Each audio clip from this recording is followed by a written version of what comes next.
로마서 3장 3절부터 13절의 말씀 봉독해 드립니다.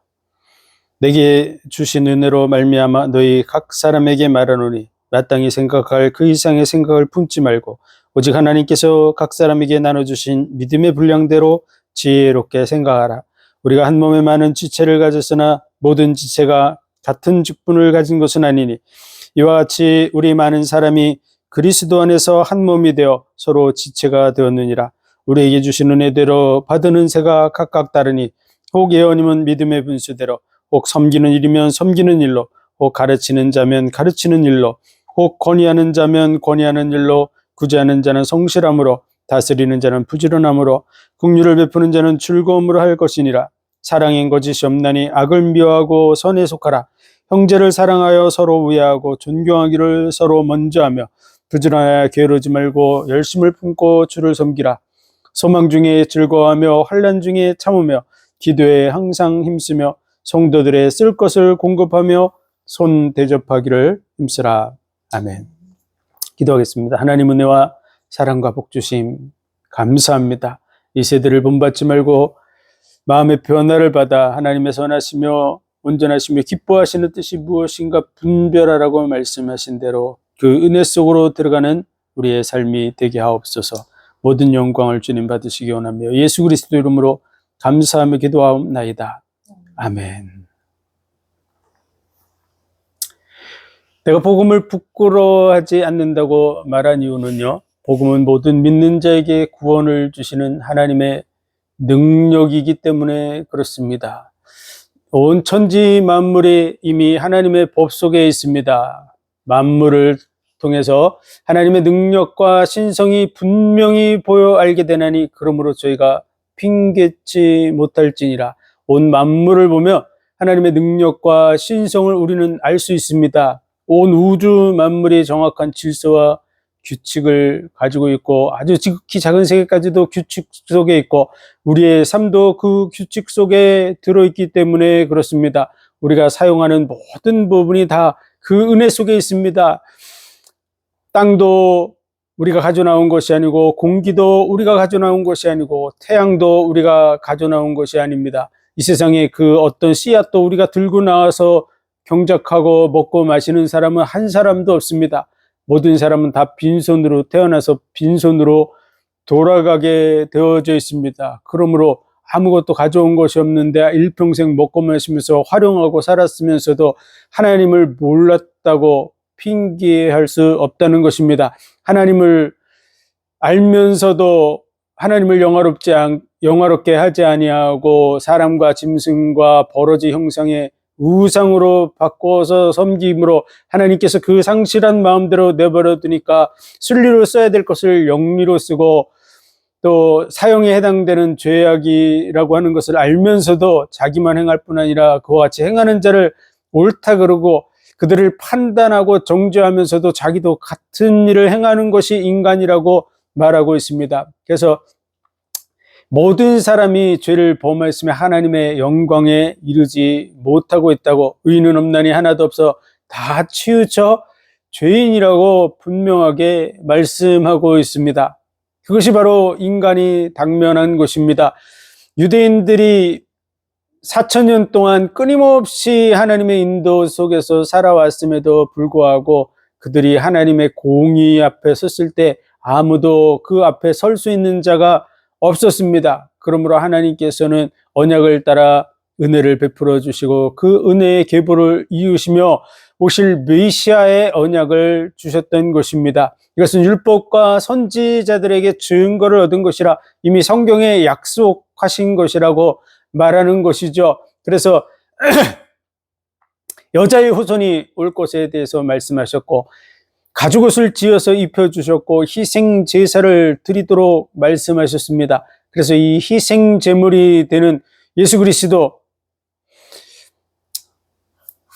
모든 사람이 죄를 범해서 하나님의 영광에 이르지 못하더니 그리스도 예수 안에 있는 속량으로 말미암아 하나님의 은혜로 값없이 의롭다 하심을 얻은 자 되었느니라.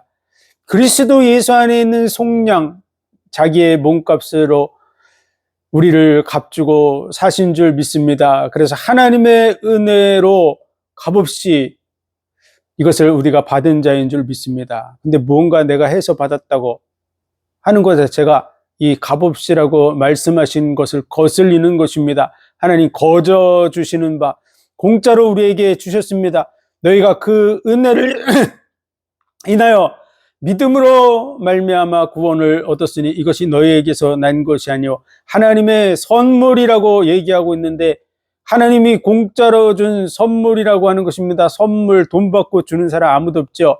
거저 주신다, 값없이 주셨다, 그것이 공짜로 주셨다는 것입니다. 선물로 주셨다는 것이죠. 그럼에도 불구하고 끝까지 뭔가 우리가 했기 때문에 그렇다고 하는 것은 하나님의 은혜를 저버리고 하나님의 은혜를 대적하는 행위입니다. 그래서 우리가 그 자리에 서면 안 됩니다. 아브라함이 의롭게 된 것은 뭔가 해서 된 것이 아니라고 말하고 있습니다. 분명하게 그가 뭔가 한 것이 있어서 받으면 그것은 대가라고 말하고 있죠. 그래서 다윗이 말하기를 그 불법의 사함을 받고 그 죄의 가리움을 받고 그 죄를 주께서 인정치 아니할 사람은 복이 있다, 이렇게 말씀하고 있죠. 불법이 사함을 받는 거야. 불법 잘못됐는데 용서함을 받고 그 죄의 가리움을 받는 거죠. 하나님께서 덮어주시는 것이죠. 그리고 그 죄를 인정치 아니할 사람, 하나님께서 우리에게 죄가 있는데도 우리를 그 죄를 인정하지 않는 그런 사람 복이 있다고 얘기하는 것이죠. 아무것도 한 것이 없는데 그와 같은 은혜와 복을 누리는 사람, 그 사람들이 바로 그리스도인인 줄 믿습니다. 아브라함이 자기 태에 죽은 것과 같음을 알고서도 그 믿음이 없어지지 않은 것과 같이 예수 그리스도를 믿는 그 믿음, 예수 그리스도를 믿음으로 말미암아 구원을 받게 된다고 하는 부분에 대해서 흔들리지 않는 그런 믿음, 그 믿음을 가진 자는 아브라함과 같은 믿음을 가진 자입니다. 아브라함이 자기 태에 그 죽은 것과 같음을 믿은 것과 같이라고 해서 우리가 잉태하지 못한 사람이 끝까지 때가 되면 잉태하게 될 거라고 생각하는 그런 믿음을 가져야 된다고 주장하는 것은 옳지 않습니다. 아브라함이 그와 같은 흔들리지 않는 하나님에 대한 신실한 믿음을 가졌던 것 같이 그리스도에 대해서 그 언약대로 그대로 이룰 것이라고 믿는 우리에게 그리스도를 믿는 그 믿음의 결과로 구원을 받게 된다고 말하고 있는 것이죠. 그래서 우리는 하나님의 말씀을 정확하게 분별하고 이해하고 또 가르쳐 나가야 됩니다. 그래서 그 믿음을 하나님이 의로 여기셨다. 그러므로 믿음으로 말미암아 우리가 의롭다함을 받았은즉 하나님과 더불어 화평을 누리라고 말합니다. 우리 중심에 화평이 있어야 될 줄로 믿습니다. 하나님과의 관계 속에 화평이 있습니까? 그렇다면 잘 믿는 사람인 것이죠. 내 마음에 아직도 불안하고 염려가 되고 있습니까? 그러면 하나님을 믿지 않는 것이죠. 왜냐하면 십자가에 못 박혀 죽으시기까지 우리를 사랑하시고 구원하신 그 구원의 은혜를 그대로 받아들이지 못하니까 마음속에 화평이 없는 것입니다. 우리가 죄인 되었을 때 그리스도께서 십자가에 죽으심으로 하나님이 우리에게 대한 자기의 사랑을 확증하셨다고 분명하게 말씀하고 있는데, 우리가 죄인 되었을 때, 우리가 죄가 있을 때 하나님이 이미 예수 그리스도를 통해서 용서했다는 것입니다. 근데 지금 예수 믿으려고 하는 중에서 많은 어려움과 또 연약함과 문제 속에서 죄를 범하고 이렇게 죄를 범하고 저렇게 죄를 범한 것 때문에 하나님이 지옥에 보낼 거라고 생각하는 것 자체가 예수님의 그 십자가의 죽음이 우리가 죄인 되었을 때 부르셨다고 하는 부분을 제대로 인정하지 않는 거죠. 그렇고 한 번의 제사로 영원히 온전케 하신 줄 믿습니다. 그래서 예수 그리스도의 그 대속함을 통해서 과거, 현재, 미래의 모든 사람의 죄가 대속된 줄로 믿습니다. 아담 한 사람으로 말미암아 모든 사람이 죽었다면 예수 그리스도로 말미암아 모든 사람이 살아나는 것은 당연한 것입니다. 예수 그리스도를 믿음으로 말미암아 우리가 예수 그리스도와 연합해서 죽고 예수 그리스도와 연합해서 사는, 법적으로 하나님의 법 속에서 이미 우리는 죽은 자입니다. 율법에 대해서 우리가 죽어야 되는 그 죽음을 예수님께서 대신 죽으셨기 때문에 하나님의 법 속에서 우리는 이미 죽은 자입니다. 그리고 우리의 삶은 하나님의 은혜 속에 있습니다. 그러므로 더 이상 율법의 구속함을 받지 않습니다. 왜냐하면 율법의 그 요구에 따라서 예수님이 대신 죽었기 때문에 그렇습니다. 그렇다고 우리가 은혜 아래 있다고 마음대로 살아도 된다는 뜻은 아닙니다. 자녀들이 마음대로 멋대로 망하는 길로 가는 것을 원하는 부모는 한 사람도 없습니다. 뭔가 바르게 되기를 원하고 잘 되기를 원하는 것이 부모의 마음이듯이 하나님의 사람들이 하나님의 영광을 위해서 그리스도인답게 살아가도록 말씀하고 있는 것이죠. 죄의 싹은 사망이지만 그리스도 예수 안에 있는 하나님의 은사, 하나님의 선물은 영생이라고, 그리스도 예수 안에 있는 영생을 선물로 받은 자인 줄 믿습니다. 율법에 대해서 남편이 죽으면 여인이 그 남편의 법에서 벗어나는 것 같이 우리가 율법에 대해서 이미 벗어난 자라고 말하고 있습니다. 그렇지만 우리의 육신의 모습을 고치려고 끊임없이 노력하면 우리는 실패하게 됩니다. 많은 그리스도인들이 은혜를 받고 하나님의 사랑에 감격하며 하나님의 뜻대로 살고 싶은 마음이 충만해져서 뭔가 자기를 고쳐보려고 하는데 대부분은 육신적인 거를 바르게 고쳐서 바르게 살아보려고, 똑바로 살아야지, 지금까지 과거에 죄인으로 살았던 부분에서 돌이켜야지, 이런 생각을 하게 됩니다. 그것은 그리스도인으로서 누구나 진정한 그리스도인이라면 반드시 겪게 되는 과정입니다. 그런 속에서 많은 그리스도인들은 절망하게 됩니다. 왜냐하면 마음으로는 하나님의 법을, 육신으로는 죄의 법을 섬기는 자신의 모습을 보게 되기 때문입니다.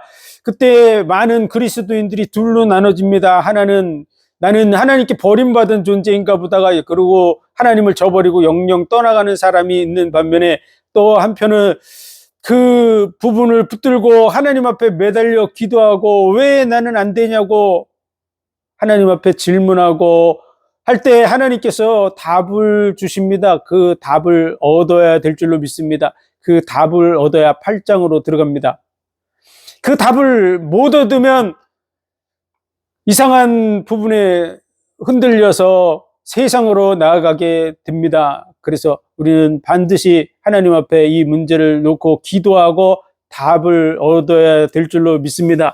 우리가 안 되는 부분에는 하나님의 중요한 계획이 있습니다. 그것이 8장입니다. 그 8장을 잘 깨달아 알았던 바울은 7장 마지막 절에 내가 그리스도 예수 안에서 하나님께 감사한다고, 마음으로는 하나님의 법을, 육신으로는 죄의 법을 섬기는 이것에 대해서 감사한다고 말합니다. 왜 그렇습니까? 그리스도 예수 안에 있는 자는 결코 정죄함이 없다는 것과 죄와 성령의, 생명의 성령의 법이 죄와 사망의 법에서 우리를 이미 해방했다는 것을 확실하게 믿기 때문입니다. 다 끝났다. 마음으로는 하나님의 법을, 육신으로는 죄의 법을 섬기고 있어도 이미 다 끝났다고 말하는 것이죠. 결코 정죄함이 없습니다. 그런데 문제는 생각이라는 것이죠. 육신에 속한 자들은 육신에 속한 생각을 하고 영에 속한 자들은 영에 속한 생각을 하겠죠. 당연한 얘기죠. 그 생각이 중요합니다. 우리는 육신에 있지 않고 영에 있습니다. 하나님의 영, 그리스도의 영, 성령을 받은 자이기 때문에 더 이상 우리는 육신에 있지 않고 영에 있다고 분명하게 말씀하고 있습니다. 그런데도 불구하고 많은 사람들의 관심은 육신적인 것에 있어서 육신적인 것을 고쳐보려고 하는 것이죠. 대부분의 사람들은 육신적으로 태어나서 육신적인 게 먼저 발달하고, 두 번째로는 정신적인 게 발달하고, 그리고 세 번째로 영적인 것이 발달해서 영적인 세계 속으로 들어가게 됩니다. 그런데 대부분의 사람들이 다 육신적인 그런 부분에 관심을 갖고 거기에 관련되어 있기 때문에 육신적인 생각을 대부분이 하게 되어 있는 것이죠. 그러므로 당연히 7장의 과정 속으로 들어가서 그 마음의 담력을 잃고 하나님과 점점 멀어져서 하나님과 단절되는 것, 그것을 사망이라 그럽니다. 생명의 근원과 단절되는 것, 생명과 육신이 단절되는 것, 영혼과 육체가 단절되는 것이 육신의 죽음이라면, 영적인 죽음은 하나님과 우리의 영혼이 단절되는 것이 영적 죽음입니다. 그러므로 자꾸 하나님으로부터 단절되는 길로 가게 되는 것이죠. 그것이 바로 육신의 생각을 하면 그렇습니다. 율법의 정죄를 받게 되는 것이죠. 영으로서 몸의 행실을 죽이면 산다고 말하고 있습니다. 그러면서 너희는 이미 성령을 받아서 하나님을 아바 아버지라고 부르짖고 예수 그리스도와 더불어서 하나님의 나라를 유업으로 이을 자라고, 하나님의 성령이 너희가 자녀인 것을 증거하신다고 걱정하지 말라는 것입니다. 정말 하나님의 영 성령을 받은 자입니까? 그러면은 하나님의 성령이 우리와 더불어서 하나님의 자녀인 걸 증거한다는 것이죠. 우리가 확신이 없어도 성령께서는 우리와 함께 하시고 하나님의 자녀인 것을 대신 증거해 준다는 것이죠. 그리고 하나님의 나라를 유업으로 받게 된다고 이미 적어놨습니다. 그러면 우리는 무슨 삶을 살아야 될까요? 현재의 고난은 장차받을 영광과 좋게 비교할 수 없다. 그렇게 말씀해서 피조물들의 고대하는 바는 하나님의 아들들이 나타나는 것이다. 모든 피조물, 천지를 창조하신 창조주 성부, 성자, 성령 하나님, 그 하나님과 더불어서 또 사도들, 그리스도인들, 그들을 제외하고 나머지 모든 창조물들, 그 모든 피조물들은 뭘 고대하냐? 하나님의 아들들이 나타나는 것이라고 말하고 있습니다. 저희가 허무한데 굴복하는 것은 자기의 뜻이 아니고 굴복해 하시는 이로 말미암음이라. 다시 말해서 하나님께서 그렇게 하셨다는 것이죠. 그들이 허무한데 굴복하는 것이 무엇입니까? 썩어짐의 종노릇하는 것이라고. 다시 말해서 썩는 거 언제 썩습니까? 죽으면 썩습니다. 죽음에 이르고 안 되어지고 연약하고 부족한 이런 모습을 가지고 이 땅에 태어난 것이죠. 하나님이 그렇게 만드셨다고 말하고 있는 것이죠. 왜 그렇게 만들었습니까? 하나님의 아들들이 나타나는 것을 위해서. 우리는 로마서 8장을 통해서 하나님의 계획이 뭔지를 이해해야 됩니다. 하나님의 계획은 하나님의 아들들이 나타나는 것입니다. 그 하나님의 아들들은, 법적인 하나님의 아들은 예수 그리스도를 믿음으로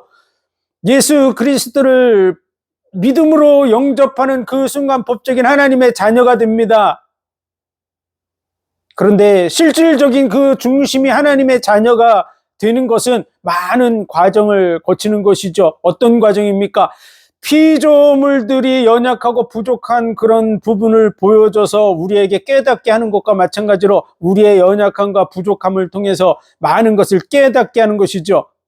그 과정을 하나님께서는 역사 속에서 이루셨습니다.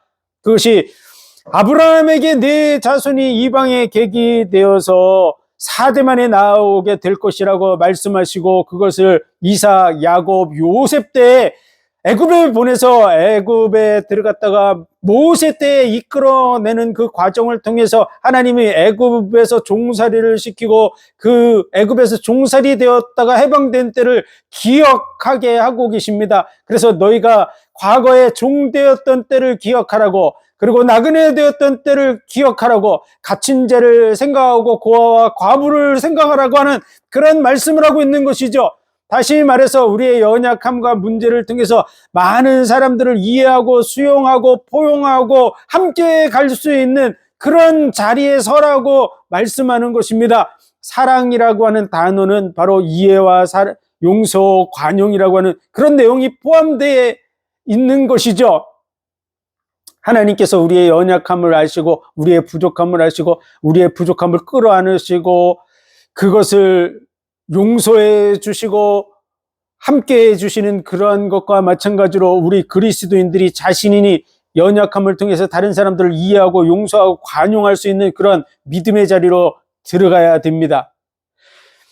왜 하나님이 나에게 이렇게 안 되게 하십니까? 왜 안 됩니까? 하는 그런 절망 속에서 하나님께 이유를 물어볼 때 8장의 응답을 받게 됩니다. 그걸 제대로 깨닫지 못하면 늘 갈등하고 그러면서 외식하고 다른 사람들을 정죄하면서 자기는 안 되는 그런 속에서 거짓말하는 자의 그런 자리에 서게 됩니다. 아니면 하나님을 떠나가고 대적하는 자리에 서게 됩니다. 우리는 하나님 앞에 분명하게 질문을 해야 됩니다. 왜 난 안 됩니까? 왜 끊임없이 많은 문제가 나에게 있습니까? 라는 걸 통해서 왜 피조물들을 하나님이 연약하게 다 지으셨습니까? 왜 썩어짐의 종노릇하는 존재로 만들었습니까? 허무함에 굴복하는 자가 자들이 되겠습니까? 그 이유를 알아야 됩니다.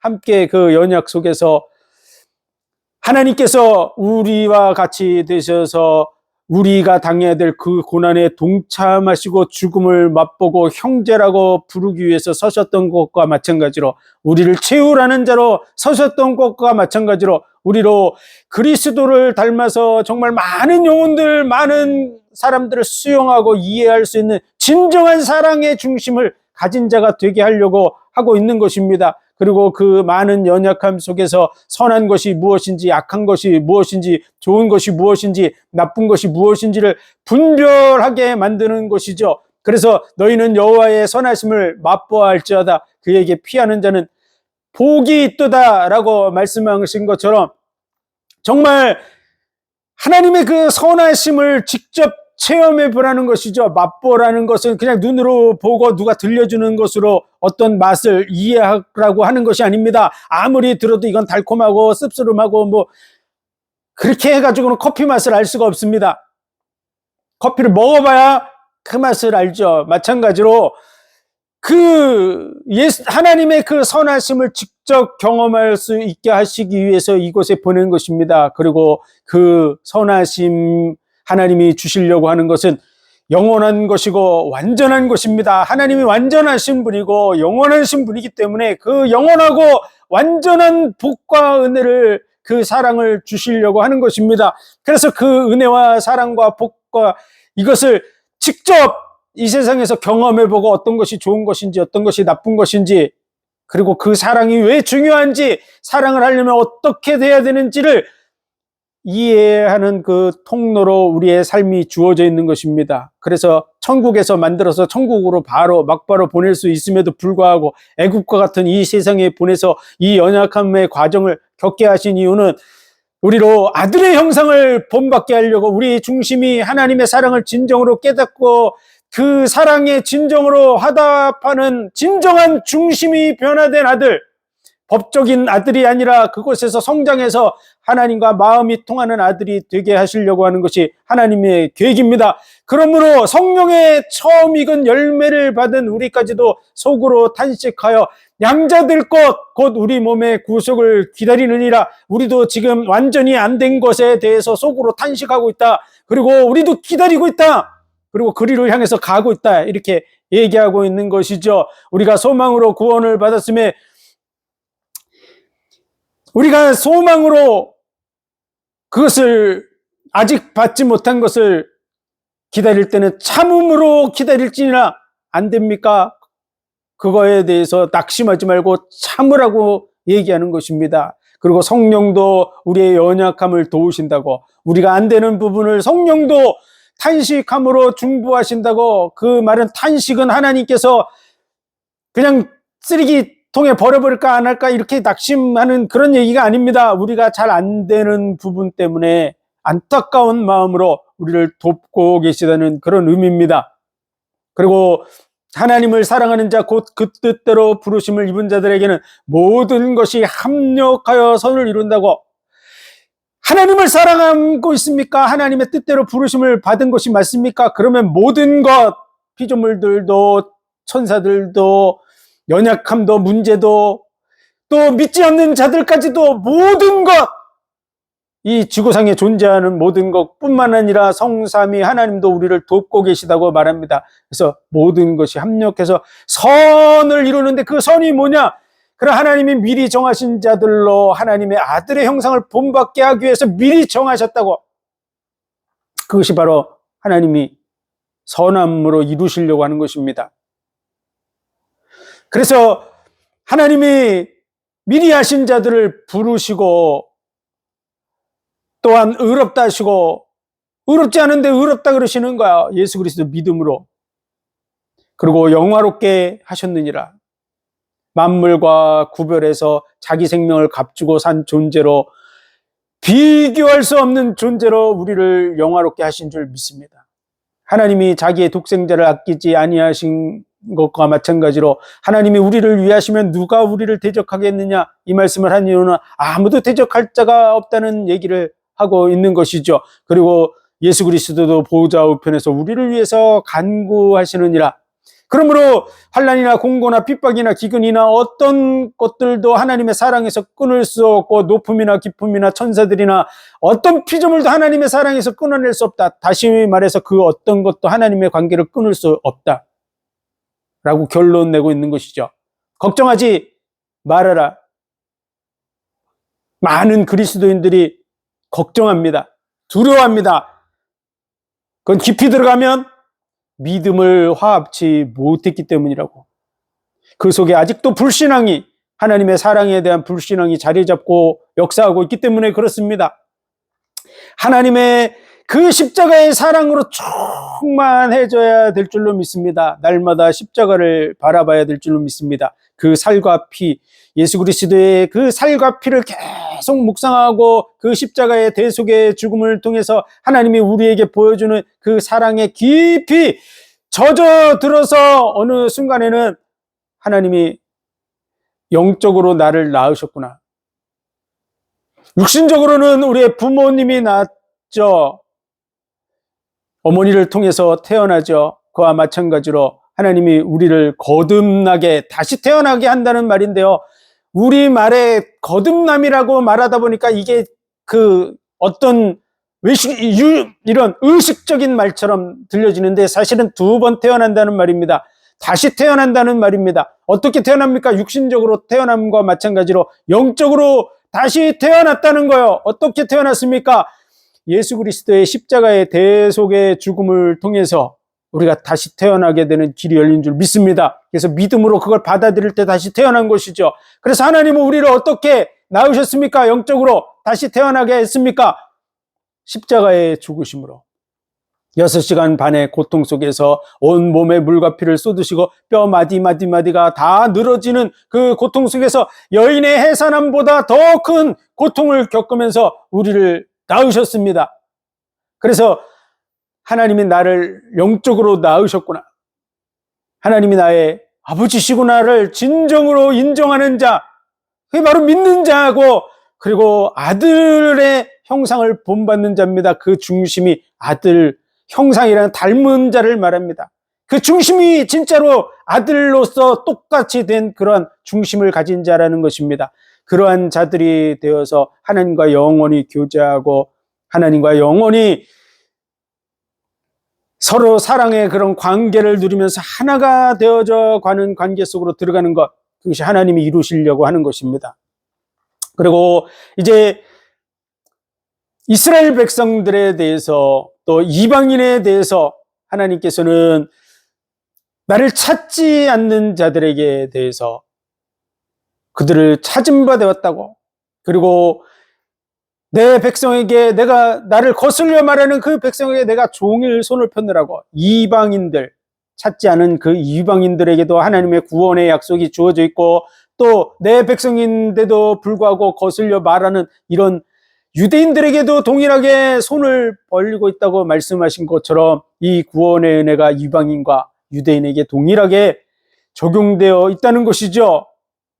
그래서 그 부분에 대해서 침노하는 자는 빼앗느니라, 믿음을 가지고 예수 그리스도를 믿는 믿음 속으로 달려 나올 때 승리하고 이 구원의 은혜를 얻게 되는 줄 믿습니다.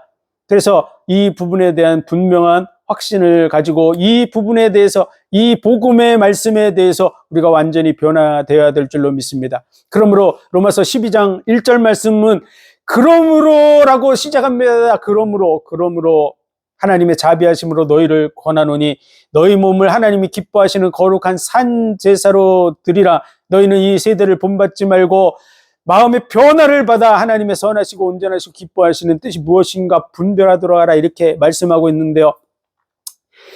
그러므로 이 과거에 쭉 계속해서 말했던 이 복음의 메시지 전체를 쭉 얘기하면서 이 복음의 메시지대로 너희가 변화되라고, 하나님의 선하시고 온전하시고 기뻐하는 뜻대로 너희가 마음의 변화를 받으라고, 그것이 바로 너희 몸을 거룩한 산 제사로 드리는 것입니다.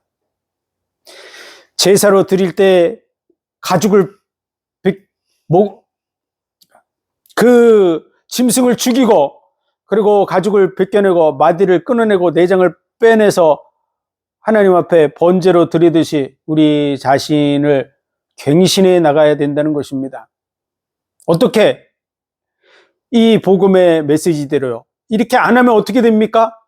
이렇게 안 하면 유대인들 같이 살다가 망하는 것이죠. 이방인들과 같이 살다가 망하는 것이죠.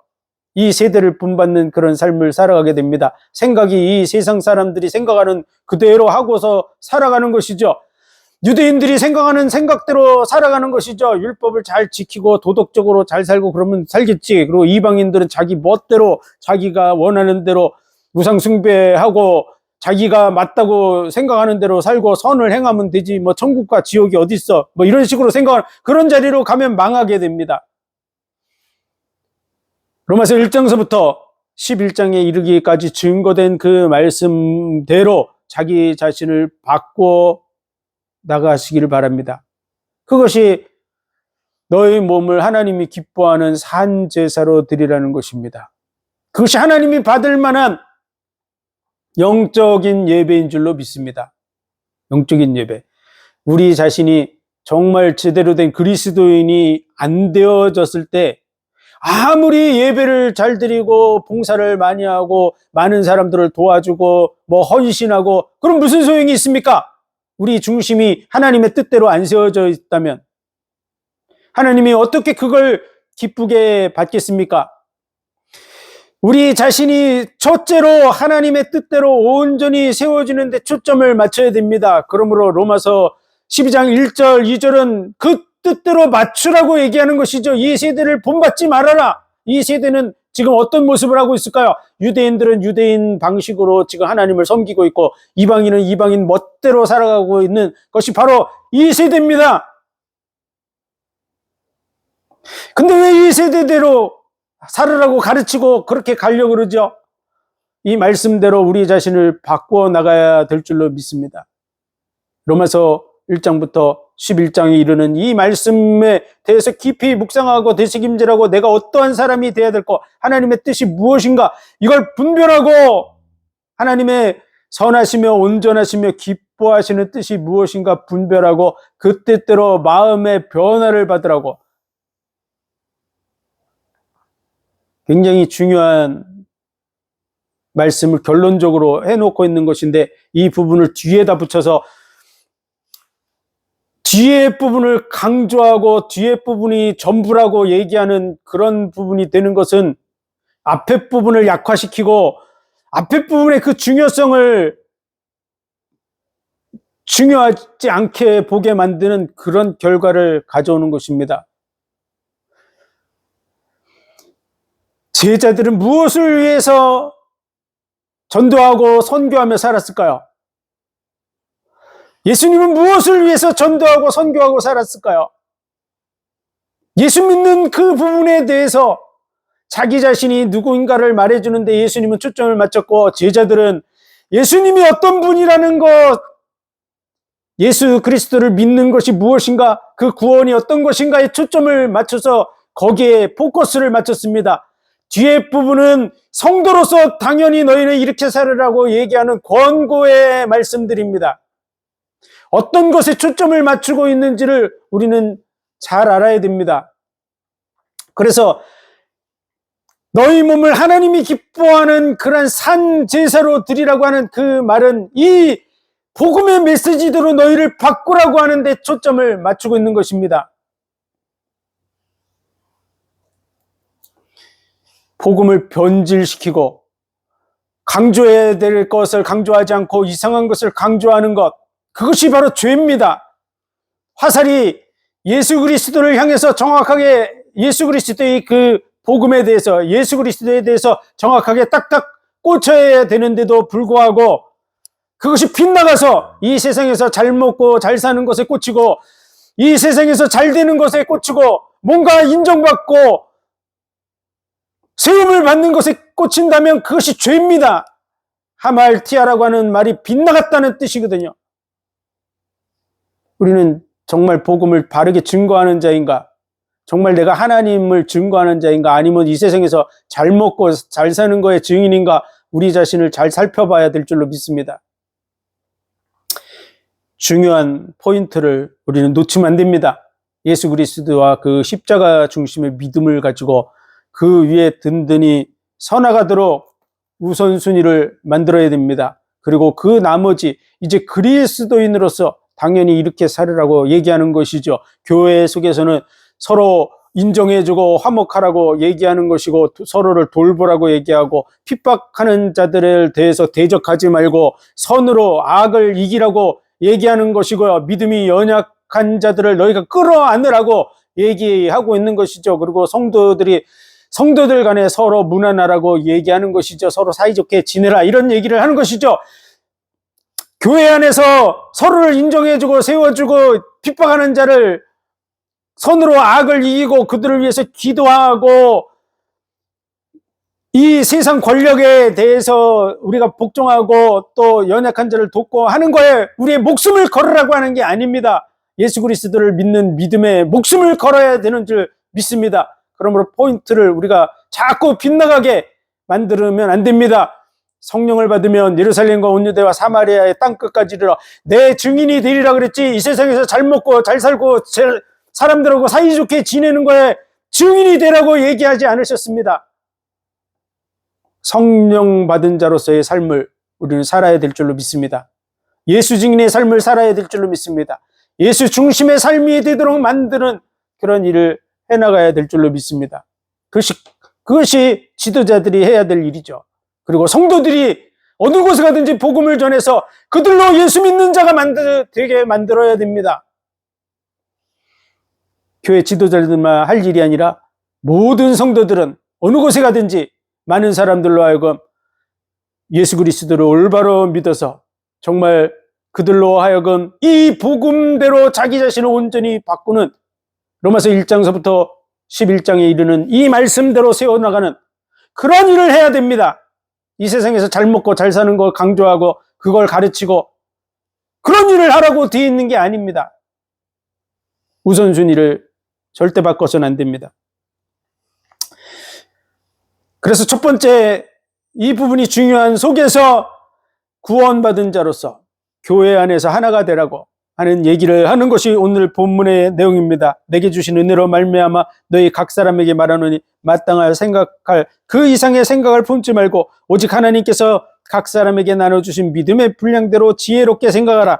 우리가 한 몸에 많은 지체를 가졌으나 모든 지체가 같은 직분을 가진 것은 아니니 이와 같이 많은 사람이 그리스도 안에서 한 몸이 되어 서로 지체가 되었느니라. 우리에게 주신 은혜대로 받은 은사가 각각 다르니 꼭 예언이면 믿음의 분수대로, 혹 섬기는 일이면 섬기는 일로, 혹 가르치는 자면 가르치는 일로, 혹 권위하는 자면 권위하는 일로, 구제하는 자는 성실함으로, 다스리는 자는 부지런함으로, 긍휼을 베푸는 자는 즐거움으로 할 것이니라. 그래서 각각 맡은 직분대로 서로를 인정해주고 받아주라는 것이죠.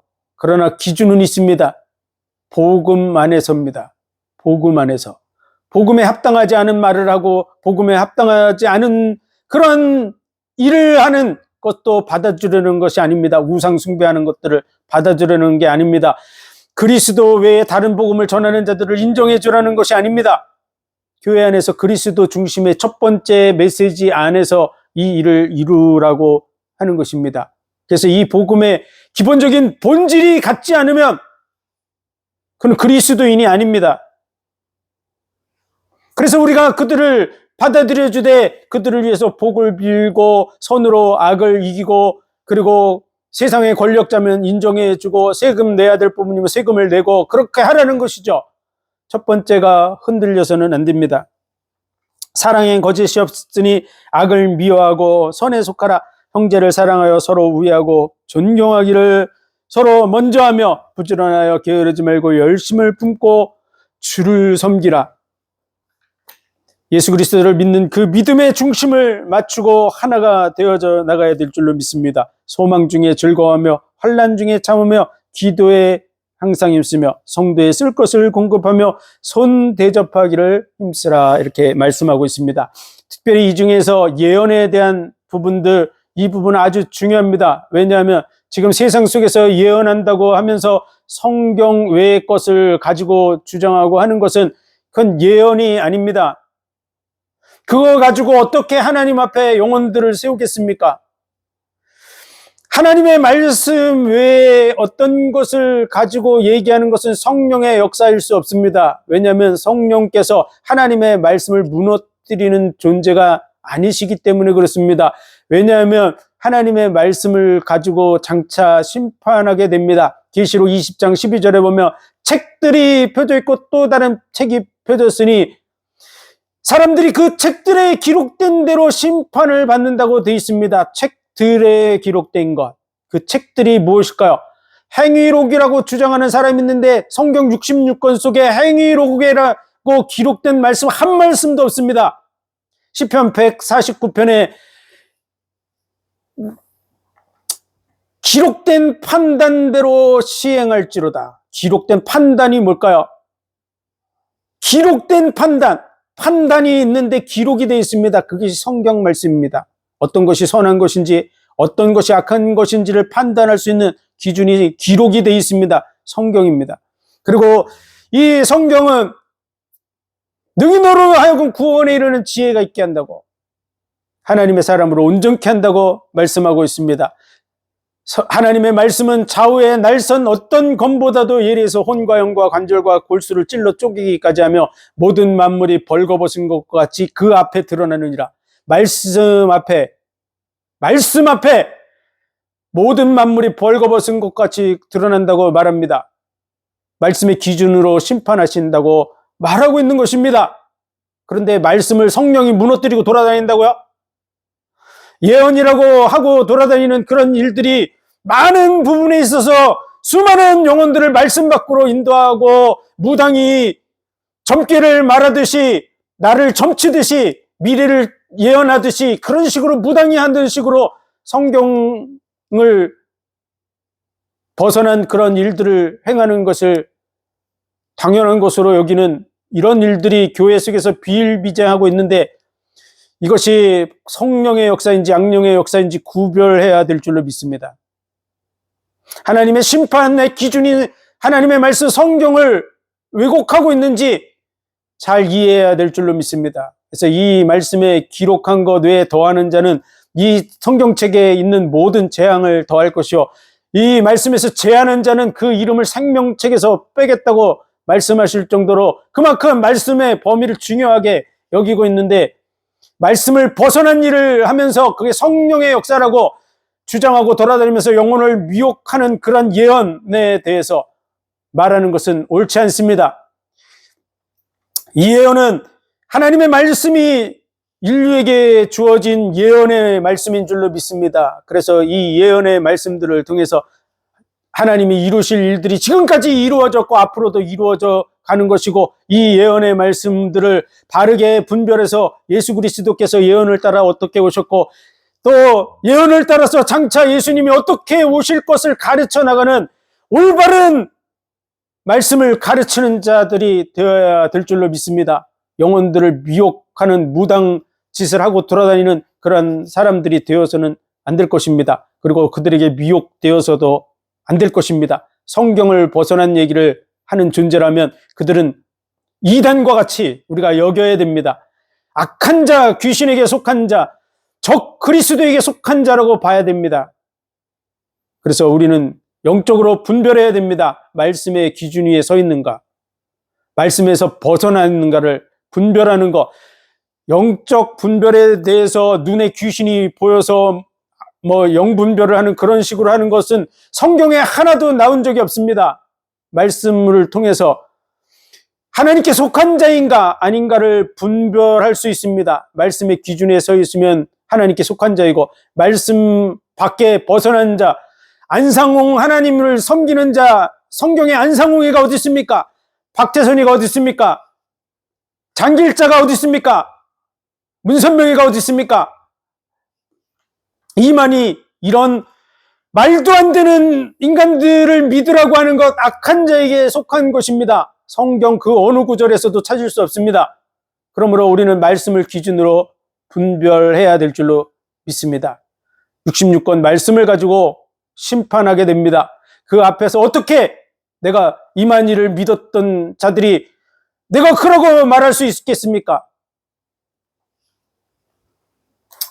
우리는 말씀에 분명한 기준을 가지고 그 자리에 쓰고 사람들을 말씀 가운데로 말씀 위에 세워야 될 줄로 믿습니다. 성령은 진리의 영이라고 말씀하셨고 예수님께서 아버지의 말씀은 진리니다라고 말씀하셨습니다. 진리의 영, 너희를 진리 가운데로 인도한다 그랬는데 세상 소크라테스가 한 얘기를 성령께서 하시겠어요? 말도 안 되는 얘기입니다. 세상이 말하는 그런 진리를 얘기하는 것이 아닙니다. 하나님의 말씀이 성령께서 인도하는 진리인 줄 믿으시기 바랍니다. 그래서 그 진리 위에 영혼들을 세워나가는 저와 여러분이 되시기를 주의 이름으로 축원드립니다. 기도하겠습니다. 하나님 은혜와 사랑, 복 주신 감사합니다. 이 시대에 많은 악한 자들이 일어나서 영혼들을 미혹하는 시대가 되었습니다. 이러한 때 우리는 정말 우리 몸을 하나님이 기뻐하는 거룩한 산 제물로 드리듯이 이 복음의 진리대로 우리 자신을 변화시켜 나가게 하여 주옵소서. 이 복음에 초점을 맞추고 예수 그리스도 그 십자가의 은혜와 사랑 그 뜻 가운데로 깊이 들어가서 하나님과 마음의 중심이 하나가 되어져가는 우리의 삶이 되게 하여 주옵소서. 그리스도 안에서 서로 사랑하고 이해하고 돕고 섬기며 하나님의 뜻을 이루는 삶을 살아가게 하여 주옵소서. 많은 이단들을 대적하고 잘못된 그 부분에서 영혼들을 돌이켜 세우는 그런 자리에 서게 하여 주옵소서. 예수 그리스도 이름으로 감사하며 기도하옵나이다. 아멘.